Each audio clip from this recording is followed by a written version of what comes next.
Hi, thank you very much for that welcome. I think it's worth saying, first of all, if this was a conference in the UK, it would be by a motorway, it would be raining, the ceiling would be low, bright lights. So I'm going to go back to the UK and tell them how they do these things in Italy. This is amazing. What a wonderful setting. So thank you very much for inviting me. I'm really glad now that I made it through. It's amazing. I'm really glad I made it through all of the weather to get here. So let's start in the classroom. This is a classroom that could be from any time really in the last 100 years or so.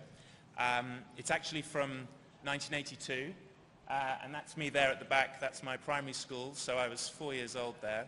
And I went to a school that was founded by two retired teachers.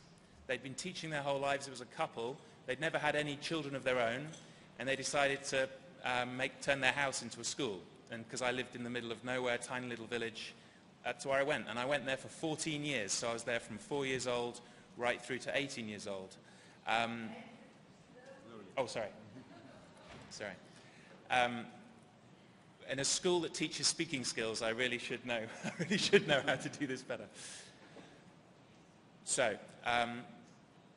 that school gave me a great education, but it also gave me the idea that starting a school is something that I could do as well, perhaps later in life. But the school was very focused on exam results and a narrow set of academics, which we know lots and lots of schools focus on those as well. As you've already had a clue, when I was a child, I also did some acting. So again, that's me with the terrible haircuts hiding behind the dog. And this is about 1988 now. But I turned into a dog, just in case you're wondering why there's a dog there. I turned into the dog and then back. And what this did was, this was an extraordinary experience because here I was working with a diverse group of people from all kinds of different backgrounds. And they were problem solving, working in teams. You had to do multiple takes, take one, take two, take three, you keep going if you don't get it right.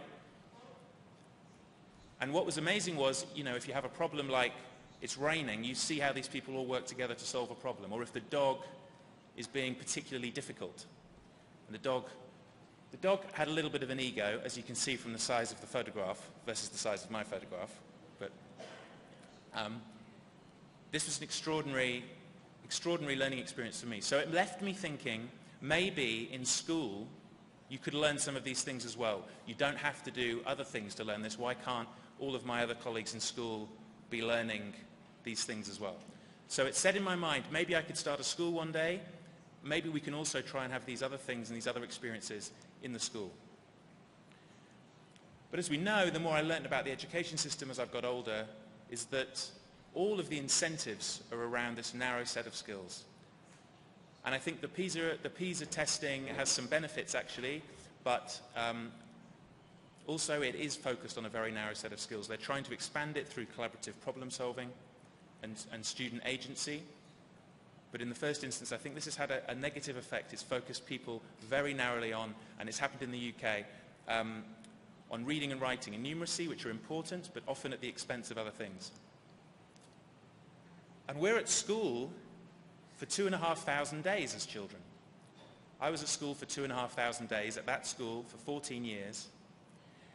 And if you reflect on that time, I really didn't do any work that was of value to anybody else. So I created some revision materials for myself when exam time came around, but I didn't do work of value for somebody else.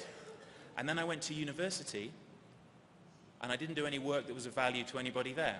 I was just learning again. Then when you leave university, all the world wants is for you to do work of value. That's all the world wants.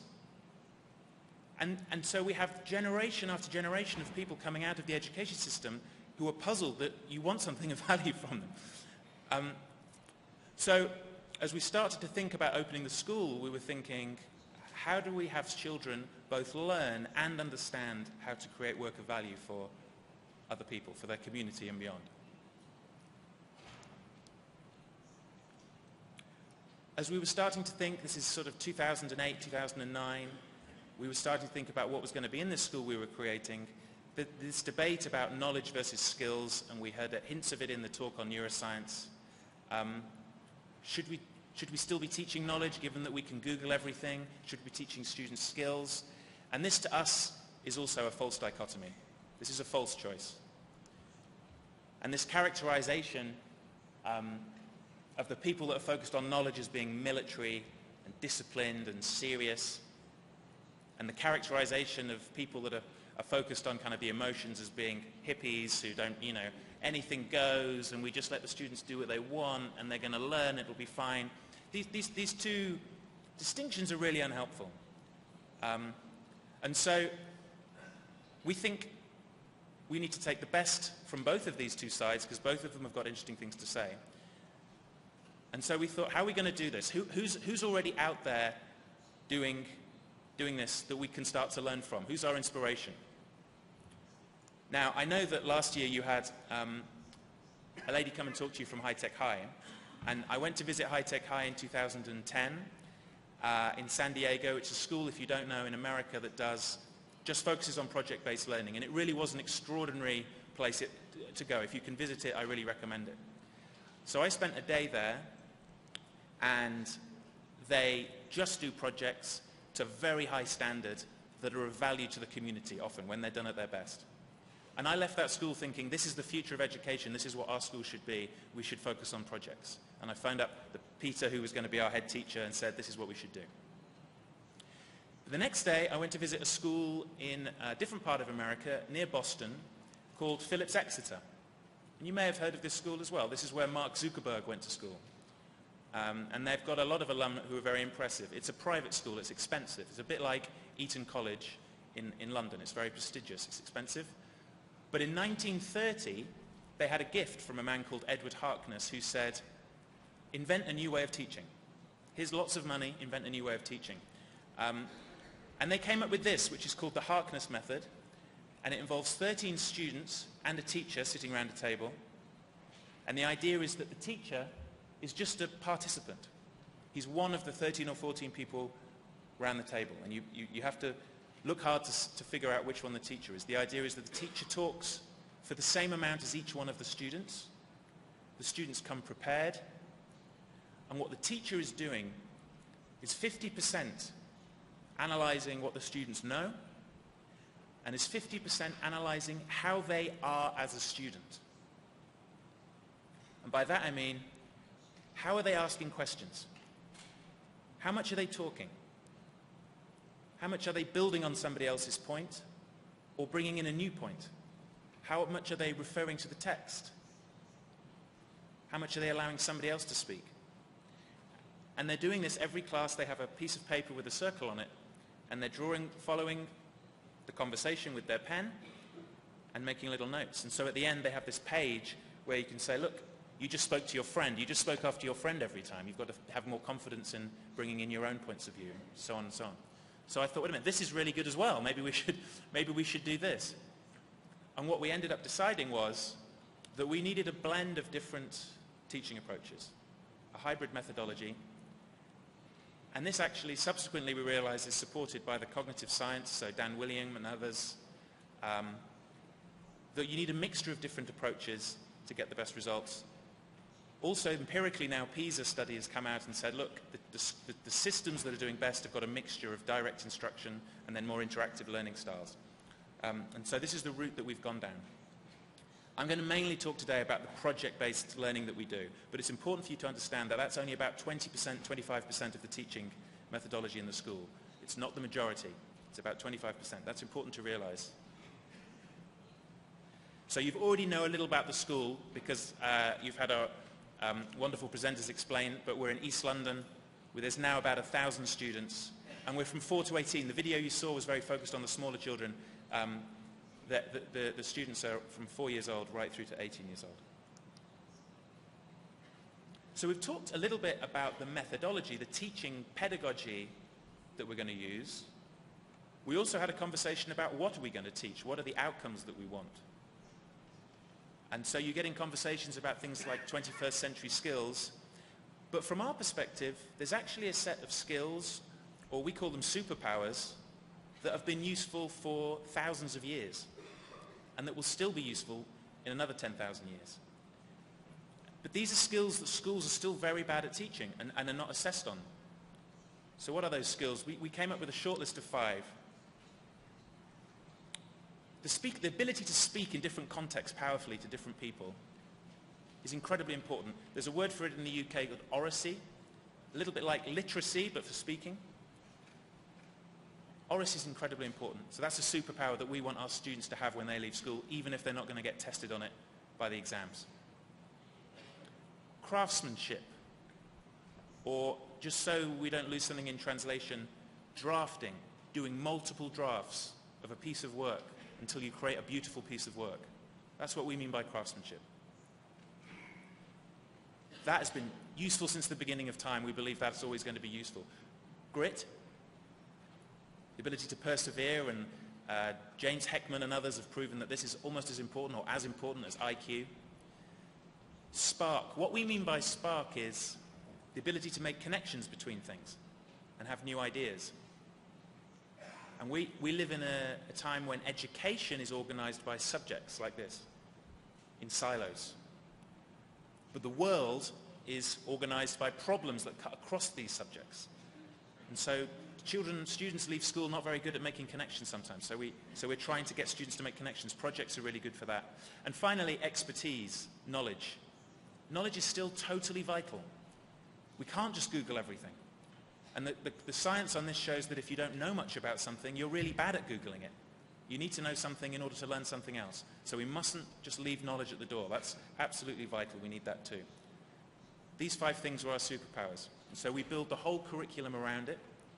And all of the teachers need to be able to think about all of these things in all of their lessons. These are not taught in isolation. So as a teacher, how are you thinking about speaking skills in your lesson? How are you thinking about redrafting and redrafting? So on. Just one more thing on speaking skills. We found that in inner city London, which is where our school is, on average, a child says 4 words in each lesson. Just 4 words. The teacher speaks for 90% of the time, and the children say hardly anything. And so if you add that up over the course of their high school life, which is 5 years, they're only speaking for 2 hours. In 5 years of being at school, they speak for in total 2 hours. And we know, everybody knows, that speaking is just as important in real life as anything else. It's just as important for your success. So if we say to students, if you just do your tests and you just get your marks, you're going to be fine, but they can't communicate, then we're lying to them. This is not true. It's so important, and it's the responsibility of school to spend time on this. It's hard to assess, which is why we don't have standardized tests on it. Doesn't mean we shouldn't do it. We call that oracy. So we're trying to raise the status of oracy to the same level as reading and writing in our school, and we're also now working with around about 100 schools across the UK to help them do it as well. And that's a charity called Voice21. If you want to go online and look that up, Voice21, there's lots of materials on how we build our curriculum. So we've worked with Cambridge University to develop that curriculum, and also a way of assessing speaking. So we found that there wasn't a way of assessing speaking skills in lots of different contexts. There was ways of assessing it in, say, drama or in presenting, but not something that worked in all kinds of different contexts, and it's really important to get students into different contexts. In school, they're often in the same context, day in, day out, the same people, the same situation. So we need to get them into new contexts to speak. Let me talk you through this framework. The first one is physical. What are you doing with your body and your voice? Are you speaking too quickly, for example? Linguistic. Are you using the right language, the right words? If you have a discussion about science, are you using the vocabulary of a scientist? That's a very specific piece of feedback. Cognitive. Are you organizing your thoughts in the right way? Are they structured in the right way? Is the right content there? Often a student will be talking very quietly. You can hardly hear what they're saying. But actually, they've structured it really brilliantly, so you want to be able to give them that feedback. And finally, and we heard earlier, you might forget what I say, but you'll remember how I made you feel, the social-emotional part of learning, a part of speaking is so important. How do you make a connection with the audience? So I show you a picture of me when I was at primary school. That's how I do it. It's just about manipulating your emotions. That's why I showed you that photo. So today matters. If you think about it, education, there's a lot of focus always on the long term. When you're 18 or 19, you'll leave school and we promise you it'll all be worth it. You'll be able to do great things. And this is very hard for young people to comprehend when they're 10 or 12 and it seems like a long way away. So we have a mantra of today matters. What can the students do today that can have an impact on the world? Because what they do today matters to them. And so one of the things we do is we teach our students how to protest, which is starting to backfire on us now, actually. but we started this a few years ago, and it's really good. And when they're 12, 13 years old, we teach them how to protest. We have a human rights campaigner, comes into the school and takes them through the curriculum. They choose a cause that they care about. Sometimes it's a global cause, like thinking about Apple's supply chain, how their employment of children and treatment of the conditions in the factories. Sometimes it's a local cause, but it's very hands-on, and they design a campaign and they execute that campaign. So one example was a group of students found out that Mango, which is a retailer, clothes retailer in the UK, I don't know if you have Mango here, it's a big clothes retailer, they found that a factory had collapsed in Bangladesh that was making those clothes and that they hadn't compensated the families. And so the 13-year-olds wrote letters to Mango to say, you need to compensate these families. And then they had letters back saying, well, we've compensated them. And then they wrote letters saying, how much? How much have you compensated them? And then Mango didn't respond. So they decided to take it to the next level. So this is Joseph and his team. They're 13. They're outside Mango. This is on Oxford Street, which is their main store. And the sign says, Mango cross the red line when they place profit before lives. Now, this is not just children playing at protesting. I think for Mango, this is worse than if adults were protesting. This is more powerful. So this is students understanding their highest point of contribution when they're 13. And this involves all sorts of things they're learning here. Obviously speaking skills in a new context. They're trying to convince adults they have to have their argument right. They have to have their facts right. Otherwise they're going to get caught out. So this is really powerful. These skills, these are not a nice to have skill. I think these skills are vital. We need students that understand that it's important to be engaged with the world and that they can make a difference. And we're really bad at protesting in the UK. We always wait until after the bad thing has happened, and then there's a protest. And there's lots of recent examples of that. So let me talk a little more about project-based learning, and specifically the authentic audience that we try and create. So there's lots of important aspects to projects. They're hard to do well. Not all the projects we do are good enough. It's very hard to design them in the right way and also execute. And then the thing I want to focus on is this idea of an authentic audience at the end of the project. Because you're trying to think through who's your audience for this. And we have exhibitions every term where the community come in to look at the work that the students are doing. But we also, within each project, you might have some scientists coming in, people who are practitioners in the work, in the area that the students are focusing on, to come in and assess the students. So this is, part of the school. The school is swamped full of people, and the students are all out explaining the work that they've been doing. And in some ways, this is a little bit like a test. So it's not a sit-down test, but they have to explain to somebody else what the work is that they've been doing. So this is another form of recall where they're remembering their work, if you like. And they're usually much more enthusiastic about this kind of thing than they would be if they'd had to sit a test. They really like explaining the work that they've been doing to the community that are coming in. And remember that, so you'll see in the background actually, right at the back there, there's some wood that's not just got pictures on it. I'm going to tell you in a minute, those are rooms that we built temporarily for this project, and I'm going to explain what was happening in those rooms in a second. So this is just a feel for it. It's a slightly chaotic event. these exhibitions. The students are all trying to look at each other's work, as well as explaining to the audience what they're doing. But there's a really great atmosphere, a real energy and excitement, and the teachers have something to work for. It's like rehearsing for a play. You get that kind of pressure in the last weeks where they think, right, everybody's going to be in the school. We need to really finish this project to a high standard, but it's across every subject, not just drama. Here's an example of a project that we did in history and drama working together. So the students studied the Russian Revolution, and then they learnt about immersive theatre in drama, and then they had to create an immersive piece of theatre from scratch about the Russian Revolution. And you see the audience are ones wearing masks, so the audience are wearing white masks, and they move through this world that the students have created of the Russian Revolution, where the students are, through drama, trying to teach the audience about the Russian Revolution. And this is one of the best things we've done. This is a really amazing project. This one is mini golf, and this is science working with art. I'm still less clear what the science was that was learned. I'm told by the teachers that they had to learn about different surfaces, about friction. They had to learn about moments, torque, and forces. But not all of some of our projects are more successful than others, as I mentioned. This one's a fun project. And as you can see, the audience for this is the local community that are queuing up on the chairs. It's always a sellout crowd when they're doing this. And they come and they play the mini golf. And this one I like. This is, so if you get the ball through the hole, it goes through and knocks Donald Trump's wall over.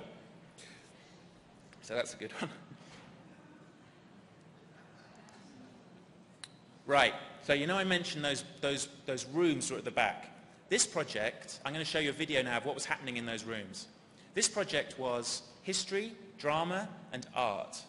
And we have something in the UK, I think it came from Hungary, I don't know if you have it here, called escape rooms, where you have to solve some puzzles you haven't. I'm seeing people nodding. You have to solve puzzles to figure out the code to unlock the door to get out of the room, and you've got to do it in an hour. So our teachers, one of them must have gone in one of these escape rooms. And this happens now all the time in our school. Someone comes in with a crazy idea and says, maybe we could do this with the students. And so they work with the students to devise escape rooms. 4 escape rooms. Each one was a different revolution in history. Berlin, Czechoslovakia, Afghanistan. I forget the 4th, you'll see. And so they had to devise the puzzles. They then were acting in character. They were in the room. This is a little different. The students were in character in the room, and they had to teach the guests from the community, they had to teach them about the history so they could solve the puzzles to get out. You see a little video now.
Help them find something else within the room.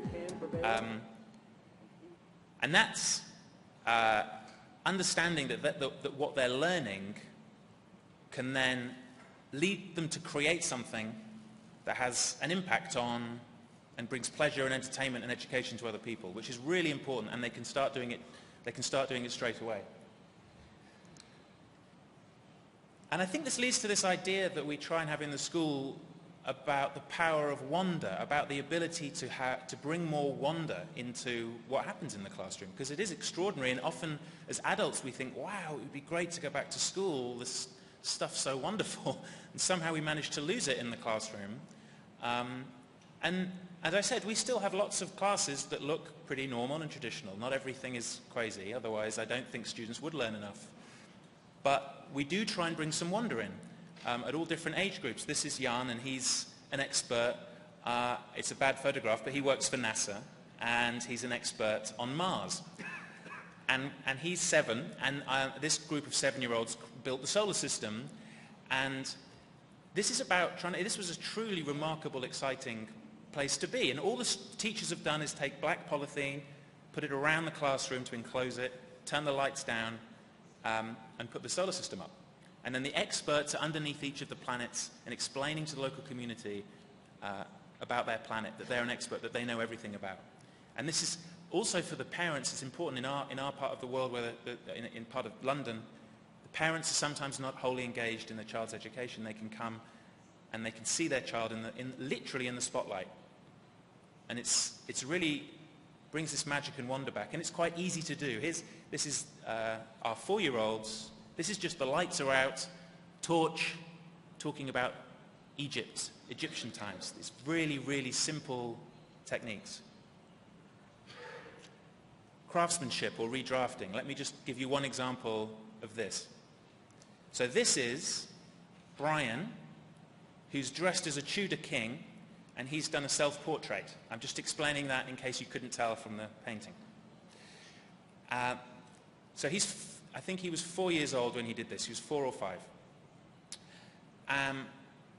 Now, you could mark this, and you might give it a C, maybe? I don't know. But you could put it on your fridge at home. But what we did instead is to say, let's give Brian feedback.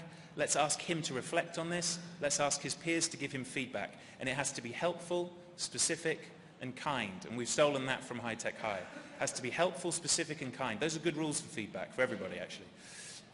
So he got feedback. It was very simple, like you need to use more of the page, or you forgot the mouth, and so on. One of our students reflected on his own self-portrait, and he said, I forgot to put a face, which was true. So this is draft number 2. And this is just a whole different, and this is what Brian was capable of really in the first place, but now he realizes we're going to ask him to look at it again. We're going to ask him to do a 3rd draft. So he has to reflect on it again. This time, well, the background isn't actually white, it's red. And he's now being taught, now we start to teach him techniques of how to craft and draft, and he's being much more detailed, and the next draft you'll see is a whole different level again.